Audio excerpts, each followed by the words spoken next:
مراکش میں کشتی ڈوبی یا انسانی اسمگلرز نے پاکستانیوں کو خود سمندر میں پھینکا۔ ورثہ کی جانب سے مزید پیسے نہ بھیجنے پر تشدد کے انکشافات پر تحقیقات شروع کر دی گئیں۔ ایف آئی اے نے مبینہ انسانی اسمگلرز کی ماں کو گجرات سے گرفتار کر لیا۔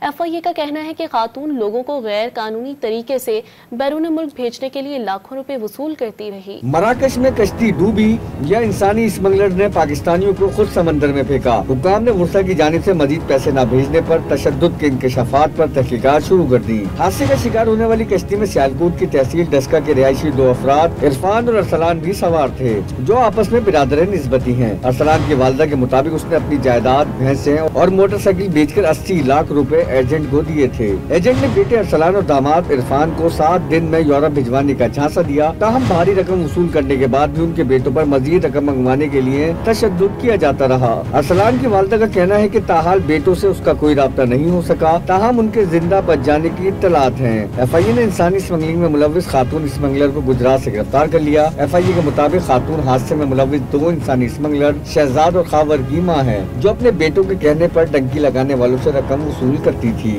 ملزمہ کا ایک بیٹا اٹلی میں مقیم جبکہ دوسرا مفرور ہے۔ حادثے میں مرنے والوں کے لواحقین نے گجرانوالہ اور گجرات میں انسانی اسمگلر کے خلاف 3 مقدمات بھی درج کرا دیے۔ جمعرات کو افریقی ملک موریتانیہ سے غیر قانونی طور پر اسپین جانے والوں کی کشتی کو پیش آنے والے حادثے میں 44 پاکستانیوں سمیت 50 تارکین وطن جال سے ہاتھ دھو بیٹھے تھے۔